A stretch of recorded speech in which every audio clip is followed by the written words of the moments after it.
All right, listeners, ready to dive into a topic that's both exciting and maybe a little bit intimidating. Oh, yeah. Landlording. We're going deep into the book on managing rental properties. This time by Brandon and Heather Turner. Bigger pockets. Yep, published on Bigger Pockets. And they're practically royalty in the real estate world. So Oh, for sure. we're in for a treat today. Our mission with this deep dive is to take you from landlording newbie to savvy business owner. We're talking practical tips, legal must-knows, Oh, and yeah. tenant management strategies that'll make you say, Oh, yeah. bring on those rental applications. Absolutely. And the Turners, they don't sugarcoat things either. No, they don't. They emphasize right away that to succeed, you got to treat landlording like a business, not a hobby. Oh, yeah, I hear that a lot. Mm. Actually, I hear that's a mistake a lot of new landlords make because they think it's just an easy way to Right. make some side cash. Exactly. It's a business. You got to treat it like one. Yeah, and they actually go so far as to lay out 8 key attributes of landlords who really thrive consistently. 8. That's a lot. It is. It's quite the checklist. I was impressed. Yeah, so as we were going through the material, what really stood out to you? You know, the one that really resonated with me was their comparison of successful landlords to Okay. Starbucks. Starbucks. I mean, I'm intrigued, but I have to admit that's not the first thing that pops into my head when I think landlords. I know. Right. It's not the first thing. But think about it, though. Starbucks is all about consistent, repeatable processes. Right. Every latte, Yeah, same. Every store. exactly. Every store follows this system. And the Turners argue that's exactly what successful landlords do. Okay. They have systems in place for everything. Everything. Advertising, tenant, screening, maintenance, Wow. even evictions. Hmm. It's not about reinventing the wheel each time. Right. It's about having a proven process that you can rely on. So you're saying it's like having a recipe for success instead of just Yes. winging it every time. Exactly. It's about having that recipe. Okay, I like that. But let's be real. Even with the best systems in place, dealing with tenants can be so unpredictable. Oh, tell me about it. So what did the Turners say about navigating those relationships? Because you have to have a good relationship with your tenant to some extent. Right. So they're really big on being firm but fair. Okay. They actually caution against being too nice. Really? Yeah, they argue it can backfire in the long run. Interesting. So being too nice to your tenants can actually backfire. Yeah. I would think that would be a good thing. You would think so. But they have some stories in there. They say it's about enforcing that lease consistently, Okay. holding those tenants accountable, and not letting your emotions cloud your judgment. So it's about finding that sweet spot Yes. between being approachable, but also maintaining those professional boundaries. Exactly. Okay, I like that. What else did they emphasize as crucial for success in the landlording business? Well, another big one is data-driven decision-making. They stress the importance of researching that market, crunching those numbers, and basing your decisions on facts, not feelings, Not your gut. not your gut. Okay. And this applies to everything from setting rent prices to even evaluating potential tenants. So no more going with your gut or letting that sob story sway you. No more sob stories. All right. I think that probably saves landlords a lot of headaches down the line. Oh, absolutely. It does. Okay, so we've got data. We can't be too nice. What about the legal side of things? Oh, the legal side of things is huge. I bet. The Turners, they really hammer home the point that knowing the law inside and out is non-negotiable. I bet, because I can imagine landlord-tenant law is Oh, it's a jungle. full of pitfalls, Absolutely. and ignorance is definitely not bliss when it comes to this. Not at all. So what specific areas of law did they highlight as particularly important? Well, fair housing laws are a big one. Of course. They do a great job of breaking down the 7 protected classes under federal law, plus additional categories that vary by location. Right, because states and even cities and counties can have their own laws. Exactly. And it's not just about avoiding lawsuits. It's about creating an equitable Right. and inclusive housing market. Everyone deserves a fair shot at a decent place to live. Absolutely. Can you give an example of what fair housing discrimination might look like in practice? Just so our listeners have a concrete example. Sure. So they share a scenario where a landlord steers a single woman towards a safer neighborhood, Okay. implying that certain areas are more suitable based on gender. Ah. And that's a subtle but clear violation of fair housing laws. You can't make assumptions about a tenant's safety preferences Right. or influence their choices based on protected characteristics. That's such a good point, and it's so easy to fall into those unconscious biases without even realizing it. It is. So being aware of fair housing laws and making sure your practices are completely unbiased is just Crucial. Absolutely. Okay, so we've got the legal groundwork laid. Now let's talk about getting our property and ourselves ready for the rental market. What do the Turners say about prepping for that first tenant? Well, they're all about getting the place rent ready, not just livable. Okay, so what's the difference? Think beyond basic cleaning repairs, fresh paint boosting curb appeal, Okay. the whole 9 yards. They argue that investing in these upfront improvements not only attracts better tenants, but it justifies those higher rent prices. So you're saying it's worth it to put in a little Absolutely. bit of money up front Yes, to make sure that you're attracting those higher quality tenants. exactly. And before you even list the property, they stress the importance of thorough market research. So you're saying it's about positioning your property for success from the very beginning. Absolutely. What specific strategies do they recommend for that market research phase?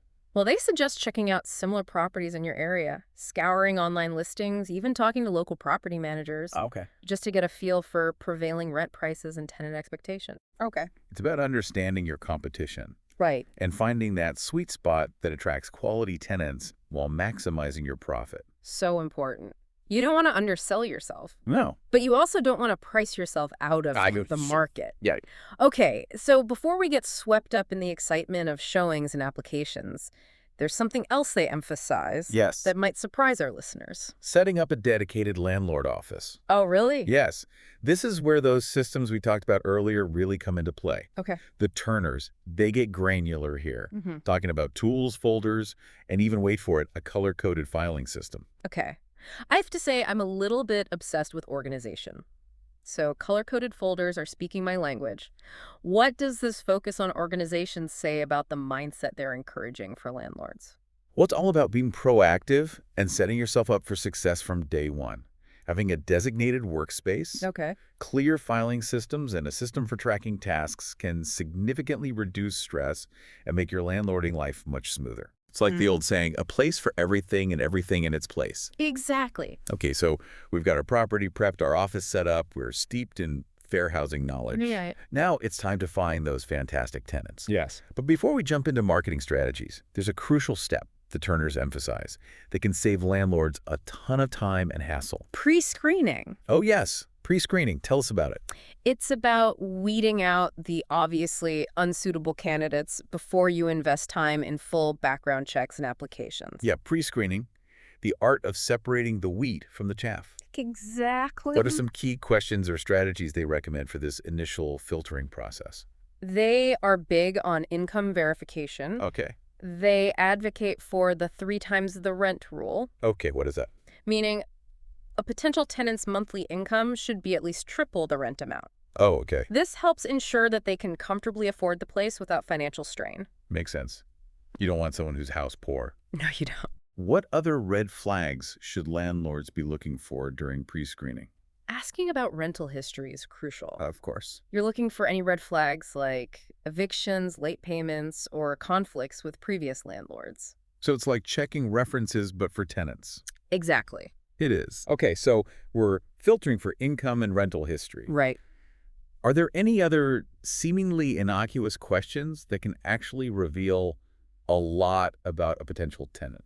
You know, they recommend asking about pets right away. Okay. Even if you're generally pet-friendly, Right. it not only reveals whether they have animals, but also gauges their honesty and willingness to follow the rules. That's a good point.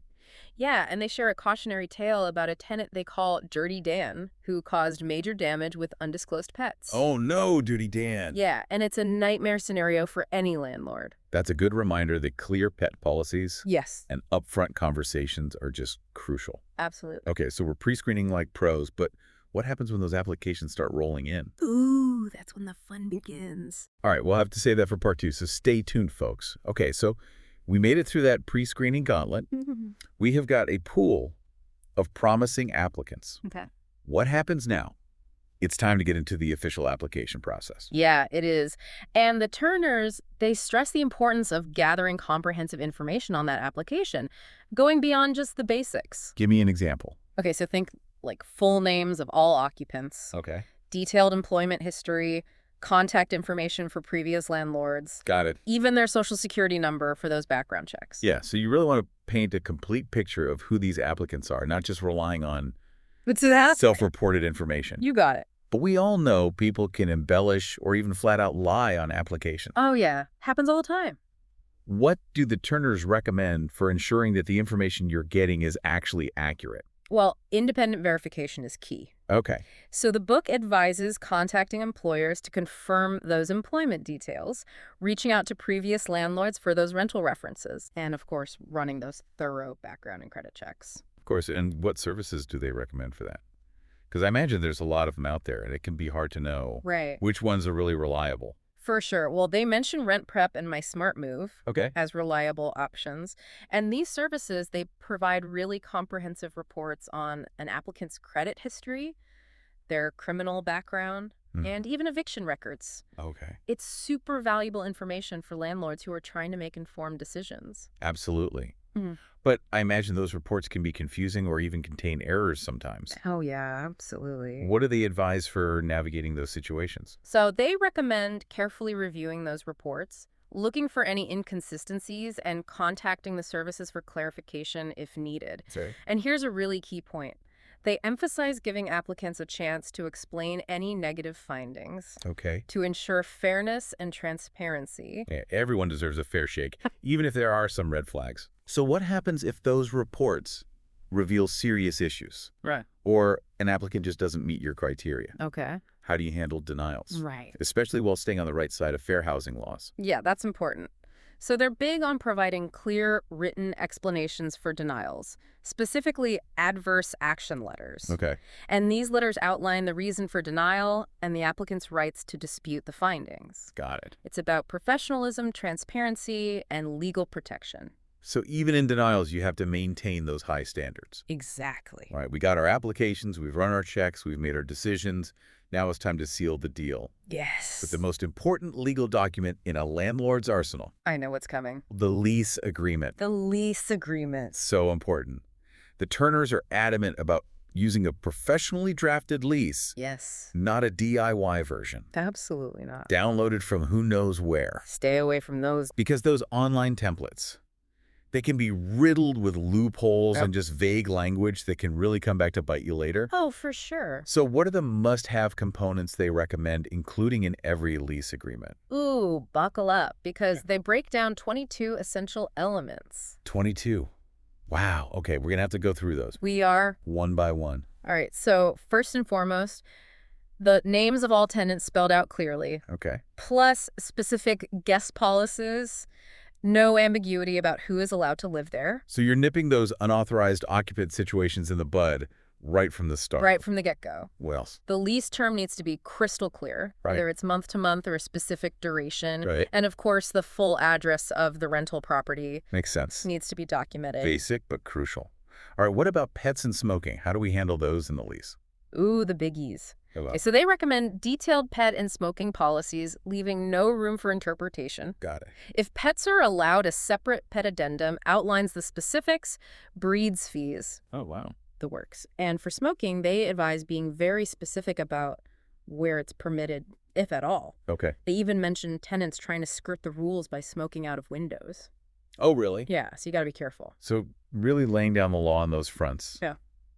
What about the financial aspects? Okay? What do they say about rent security deposits and those dreaded late fees? Yeah, so they emphasize clarity on the rental amount, the due date, and even the preferred method of payment. Oh, okay. For security deposits, they spell out the amount and the conditions for deductions, which protects both you and the tenant. Okay. And for late fees, they advise outlining a clear policy, including grace periods and potential penalties. Yeah, because I can imagine that inconsistent enforcement of late fees could Oh, it's a problem. create confusion and just encourage those tenants to... Yeah, they'll push those boundaries. Okay, good to know. Yeah. What else stands out in their 22-point checklist? So they are big on clearly outlining maintenance responsibilities, Okay. specifying what the landlord covers and what falls on the tenant. So important. This helps prevent disputes and ensures everyone is clear on their obligations. Right. They also emphasize spelling out the consequences of late rent and the eviction process, Okay. making sure those tenants understand the seriousness of breaching the agreement. Yeah, definitely not something to gloss over.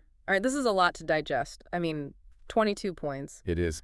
Is there a particular anecdote from the book that really drives home the importance of a really solid lease agreement? Oh, you remember that story I teased about a tenant with the unexpected guests? Yes. Well, it perfectly illustrates how a well-crafted lease can save the day. Okay, tell me more. Okay, so this tenant allowed a whole entourage of relatives Oh, no. and pets to move in, claiming they were just guests. Oh, my goodness. Yeah, but the lease clearly stated a 14-day limit for guest stays, Okay. giving the landlord legal grounds to intervene and enforce the agreement. Wow, talk about a lease lifesaver. Right? So for those listening who might be feeling a little overwhelmed right now. Understand. By the sheer volume of details that go into crafting a really solid lease. What's the key takeaway here? A professionally drafted lease is your legal armor. I love that. It protects your investment, it sets those clear expectations, and it provides a framework for resolving disputes. Don't cut corners on this crucial document. Could not agree more. All right, so we signed the lease, our tenants moved in.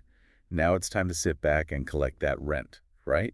Oh, if only it were that easy. Wait. The journey doesn't end there. Oh, no. The Turners, they dedicate a whole chapter to the ongoing management of tenant relationships. Of course, because the work doesn't stop once they move in. It never stops. So the honeymoon's over, the tenants settled in, and now it's time for landlords to really step into that ongoing management role. Right. What are the key areas that Turners focus on? So they are big on setting clear expectations right from the start, going beyond just handing over the keys. Okay. They recommend something called a new tenant orientation. Oh, I like the sound of that. What does that entail? It's a chance to reiterate key lease terms, address common questions, and establish a positive landlord-tenant dynamic Yeah. from day one. I love that. And they even share their own new tenant orientation presentation, breaking down topics like maintenance responsibilities, rent payment procedures, Wow. and even house rules. So it's not just about preventing problems. Perfect. It's about setting a tone of open communication and mutual respect. Exactly. Right from the get-go, You got it. which I imagine can go a long way It does. in preventing misunderstandings down the line. Absolutely. And speaking of preventing problems, the book dives deep into rent collection strategies. Oh, yes. Rent collection, the Yeah. lifeblood of any landlording business. Yeah. What tips do they offer for ensuring timely payments and minimizing those late rent situations? Well, they are really big on grace periods, giving tenants a few extra days beyond the due date Okay. to make their payment without penalty. All right. But here's the crucial part. They stress the importance of consistent enforcement of those late fees. So no exceptions. No bending the rules, even for those hardship cases. Gotta stay consistent. Because inconsistency just creates confusion and encourages people to push the boundaries. Exactly.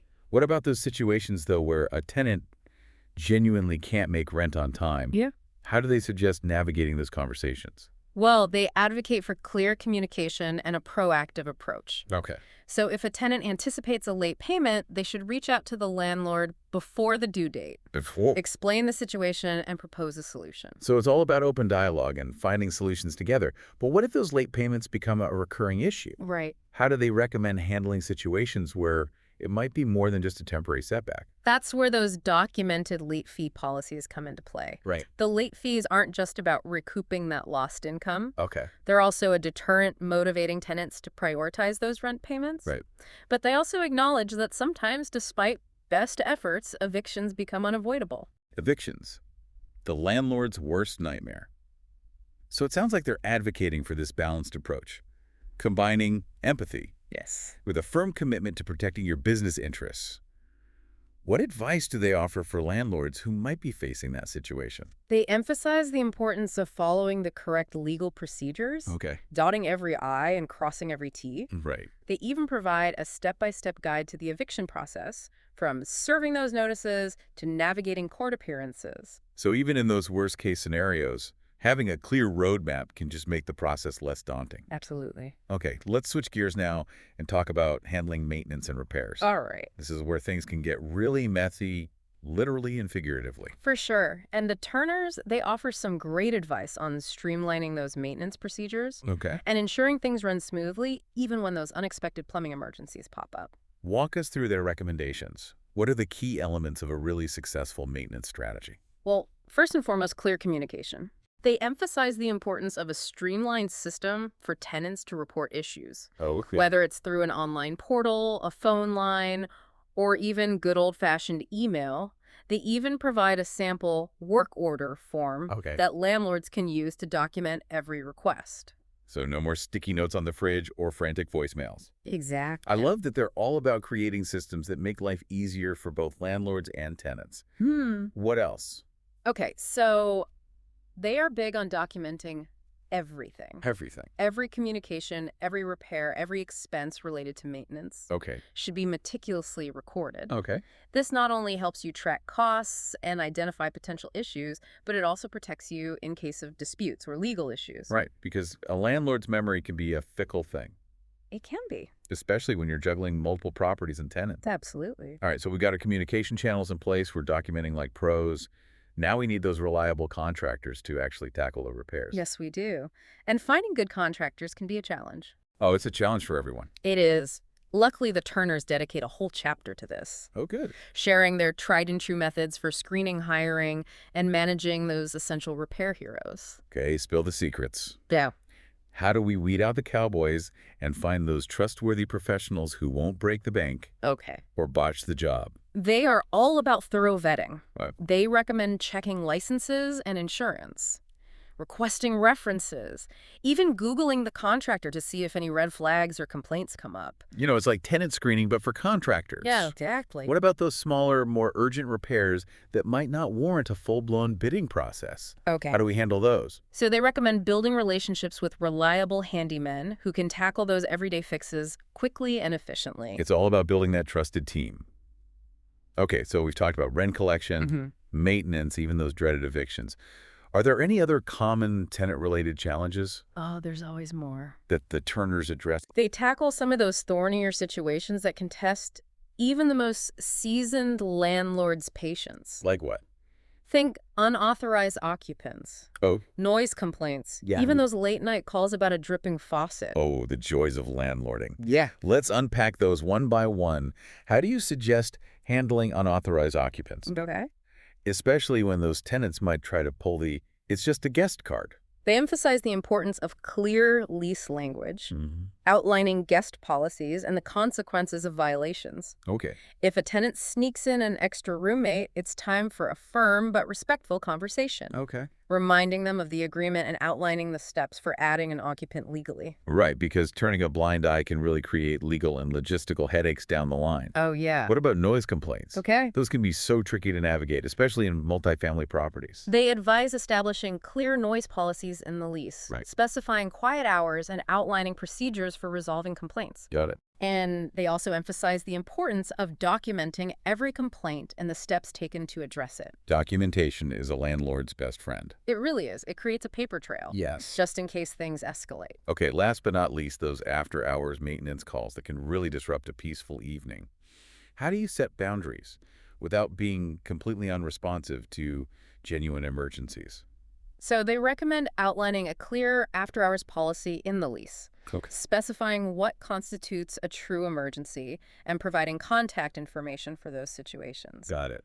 They also advise tenants to report non-urgent issues during regular business hours, Right. respecting the landlord's time and personal life. Because a dripping faucet, while annoying, might not warrant a 2 a.m. phone call. Exactly. They've covered a lot of ground in this section, It's a lot. from rent collection to repairs to those inevitable tenant-related challenges. What's the overarching theme or takeaway you think they want landlords to remember? I think proactive management is key. It's not about waiting for problems to arise. It's about having those systems, policies, and communication strategies in place Right. to prevent issues, respond effectively when they do occur, and create a smooth, positive experience. For everyone. Yes, for both landlords and tenants. I like that. All right, so we've tackled that ongoing management phase. We made it. We've weathered the storms, and now it's time to address the final chapter Yes. in a tenant's journey. Moving out. The move out. This is where things can get just as complicated as the move-in process, Oh, yeah. especially when it comes to security deposit disputes and making sure that the property is in good condition for the next tenant. Right. You don't want to be stuck with a huge mess. Exactly. Fine. So what advice do the Turners offer for handling move-out smoothly and professionally? They recommend a multi-pronged approach, starting with clear communication about the move-out process itself. Got it. They provide a sample move-out packet that landlords can use to outline expectations deadlines and procedures for returning keys and settling any outstanding balances. I love that they provide those ready-to-use templates. Yes, It takes the guesswork out of it for landlords. it does. What about the move-out inspection? Okay. How do they advise handling that, especially when it comes to documenting potential damages Right. and justifying deductions from that security deposit? They are big on thorough documentation. Okay. They recommend using a detailed checklist to assess the condition of the property, noting any damages or areas that require cleaning beyond normal wear and tear. Makes sense. They even suggest taking photos or videos to support any deductions Oh, that's a good idea. from the security deposit. Solid advice. Visual evidence can be a lifesaver It is. in those he said, she said situations. But even with meticulous documentation, security deposit disputes can still arise. Oh, yeah. How do they recommend navigating those conversations Okay. and ensuring fairness for both parties? So they emphasize open communication, giving tenants a chance to explain any damage or contest deductions. Okay. They also recommend providing a detailed breakdown of all charges, justifying every deduction with receipts or estimates. Transparency is key. All right, so we've conducted the inspection, we've addressed any damages, and now it's time for that final step, Yes. returning the security deposit. Are there any legal nuances or potential pitfalls landlords should be aware of? Absolutely. They emphasize the importance of adhering to state laws regarding the timeline for returning deposits Okay. and providing itemized statements outlining any deductions. Okay. They even share a story about a landlord who faced hefty penalties for not sending the required documentation on time. Oh, wow. Talk about a costly oversight. Right. So dotting your I's and crossing your T's is crucial. Absolutely. They've covered a lot of ground in this section, from move-out procedures to security deposit management. They have. What's the key message they want landlords to take away from this final chapter in the tenant journey? Professionalism and clarity are essential. By handling move-outs with the same level of care and attention to detail as the move-in process, you're ensuring a smooth transition, minimizing disputes, and protecting your reputation as a responsible landlord. Excellent advice. Okay, we've tackled the ongoing management phase. We've weathered those storms. We have. Now it's time for the final piece of the puzzle. Yes. Turning your rental property into a well-oiled, profit-generating machine. Let's do it. And we're back for the final part of our deep dive into all things landlording. Yes, we are. This section is all about taking your property and turning it into a well-oiled, profit-generating machine. Right. It's about the business side of things. Exactly. The Turners actually dedicate a whole chapter to the often overlooked aspects of organization and bookkeeping. Yeah. And they make a pretty compelling case for why those things are actually crucial for long-term success. They do. Okay, so no more shoebox accounting. No more shoe boxes. Or those, I'll deal with it later, piles of receipts. What's the big picture benefit of getting organized when it comes to being a landlord? Well, they outline 3 major advantages: reduced stress, Okay. staying on the right side of the law, and of course, increased profitability. All right, so let's break those down one by one. Okay. How does being organized actually lead to less stress for landlords? Because I think people often think about organization as being stressful. Right. Well, imagine having systems in place for everything. Yeah.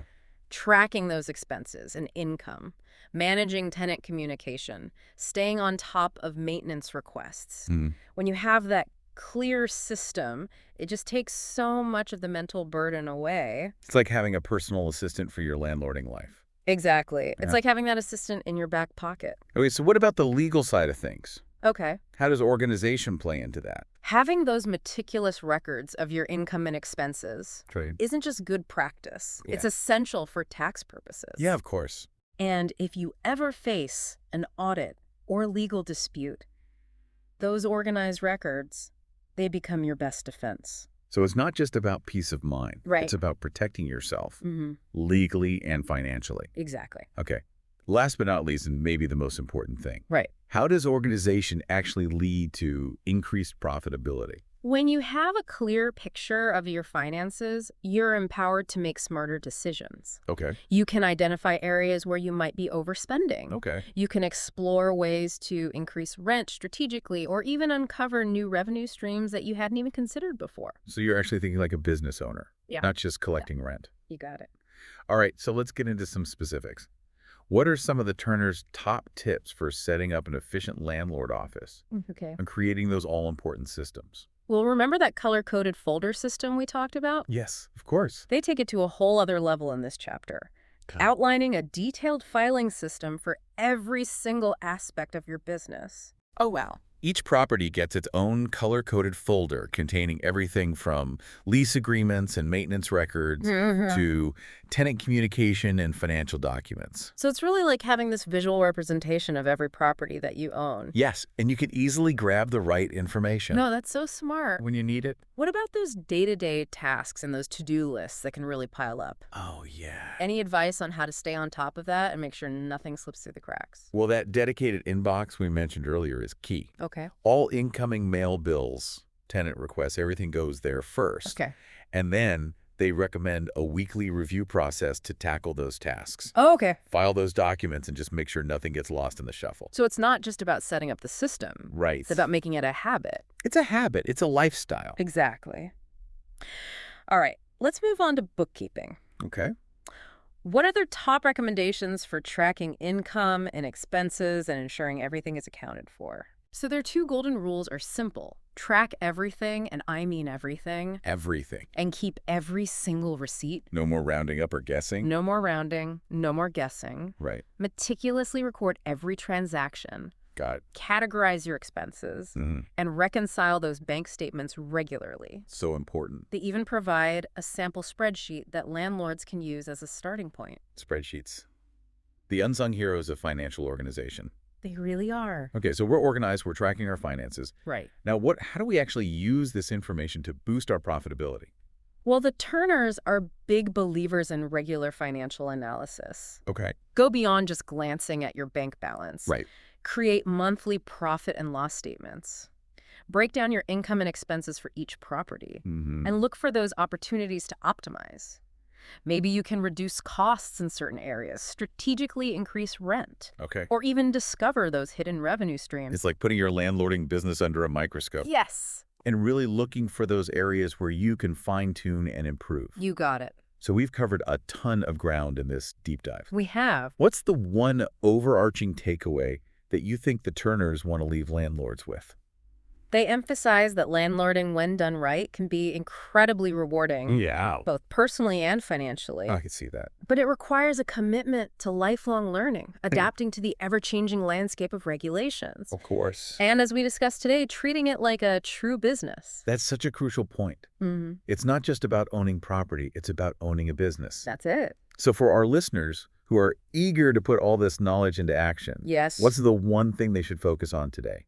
Think about one system you can implement, even something small, Okay. that will make your landlording business run more smoothly. Maybe it's setting up that dedicated inbox, or creating a color-coded filing system, or committing to a weekly financial review. I love that small changes lead to big results. And for our listeners who are excited to continue this conversation, we'd love to hear what systems you're implementing. Yeah. Share your insights with us on social media. Thanks for joining us on The Deep Dive, where we help you unlock the knowledge hidden within the source material you provide.